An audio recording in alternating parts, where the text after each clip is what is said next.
तो इसके साथ बढ़ते हैं खबरों में आगे। दिल्ली विश्वविद्यालय छात्र संघ चुनाव यानी कि डूसू चुनाव में हाईकोर्ट के नियमों की अनदेखी सामने आई है। जी हां, जीत के जश्न में ढोल नगाड़े, पर्चे और लग्जरी गाड़ियों के उपयोग से माहौल गर्म रहा और एबीवीपी और एनएसयूआई से जुड़े 17 छात्रों को दिल्ली हाईकोर्ट ने नोटिस जारी कर दिया है।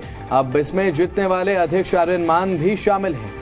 आरोप यह है कि चुनाव में निजी बाउंसर्स और सड़कों पर धक्का मुक्की से कानून व्यवस्था बिगड़ी। ट्रैफिक पुलिस ने करीब 6000 चालान काटे। इसके रिपोर्ट में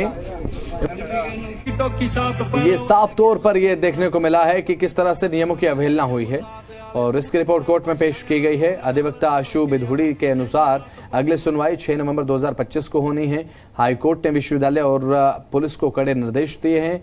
नियमों की अनदेखी ये साबित होने पर चुनाव रद्द या फिर प्रत्याशियों पर कार्रवाई हो सकती है। दिल्ली विश्वविद्यालय में डूसू चुनाव हो चुके हैं और नतीजे भी आ चुके हैं और इस नतीजे में इस बार एबीवीपी ने बाजी मारी है और डूसू अध्यक्ष इस बार आर्यन मान बने हैं। लेकिन 17 प्रत्याशी जीते हुए और प्रत्याशी की दौड़ में भाग लेने वाले छात्र अब हाईकोर्ट की दिशा निर्देश गाइडलाइन में है। क्या पूरा मामला है, हम उनसे बात करते हैं। हमारे साथ एडवोकेट आशु बिधुड़ी हैं, इनसे बात करते हैं। सर, बताया जा रहा है कि हाईकोर्ट की तरफ से एक दिशा निर्देश जारी किया है जो अगली सुनवाई डूसू चुनाव को लेकर होगी, उसमें उन 17 छात्रों को बुलाया गया है जो जीते हुए प्रत्याशी हैं और प्रत्याशी की दौड़ में थे। क्या है पूरा मामला? देखिए, हाईकोर्ट में ये मामला काफी सालों से चल रहा है और पहले हाईकोर्ट के जो दिशा निर्देश थे वो डिफेसमेंट ऑफ पब्लिक प्रॉपर्टी को लेकर थे, जिसके तहत पिछली साल भी दिल्ली हाईकोर्ट ने जो डूसू का रिजल्ट है और कॉलेज चुनाव का रिजल्ट है उसको स्टे कर दिया था। और उस स्टे लगने के बाद जो हाईकोर्ट है उसने सभी प्रत्याशियों को बुलाया था, उनसे लिखित अंडरटेकिंग ली थी और एक अपॉलॉजी ली थी। उसके बाद ही हाईकोर्ट ने जो फैसला दिया था और काउंटिंग होने दी थी। इस बार डिफेसमेंट ऑफ पब्लिक प्रॉपर्टी तो कुछ हद तक नहीं देखी गई, लेकिन अलग अलग तरीकों से इन प्रत्याशियों ने हाईकोर्ट की गाइडलाइंस को, लिंगदो कमेटी की गाइडलाइंस को और डूसू के कोड ऑफ कंडक्ट को वायलेट किया। जैसे कि इन लोगों में से कुछ लोग अपने बाउंसर्स लाए, कुछ लोगों ने इतनी गाड़ियां वहां पे ले आए, इतनी ज्यादा हद तक गाड़ियां थी कि उन गाड़ियों को लेकर ट्रैफिक जाम जैसी स्थिति थी। वहां पे जो है कि एक ऐसा डर का माहौल पैदा हो गया था और इतना ज्यादा लोग और स्टूडेंट्स परेशान थे, तो उसको लेकर हाईकोर्ट में फिर से एक बार याचिका हुई थी।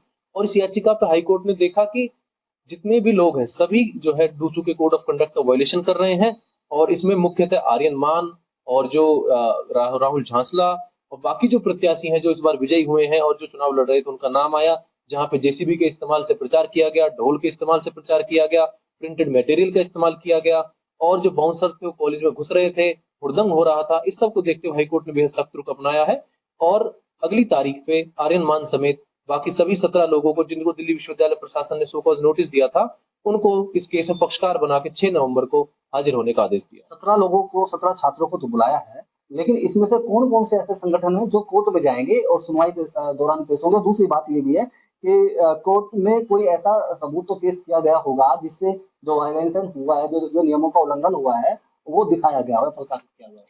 देखिए, इसमें ऑलरेडी एबीवीपी और एनएसयूआई केस में ऑलरेडी पक्षकार हैं और ज्यादातर उनसे जुड़े हुए जो कैंडिडेट हैं वही इस केस में वायलेशन उनकी तरफ से दिखाया गया है।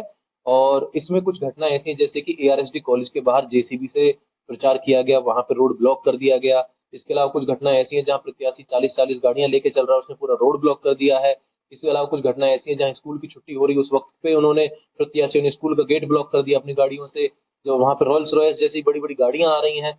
दिल्ली पुलिस ने कल कोर्ट में सबमिशन दिया है कि 6000 चालान उसने काटे हैं, जो कि पिछली साल के मुकाबले 10 गुना ज्यादा है, जिसको हाईकोर्ट ने बेहद सख्त रुख लेते हुए माना है कि 6000 अगर चालान कटे हैं तो इसका मतलब कितनी ज्यादा नंबर में गाड़ियां वहां पे इन दिनों में घूमी हैं और कितना ज्यादा वायलेशन वहां पे हुआ है।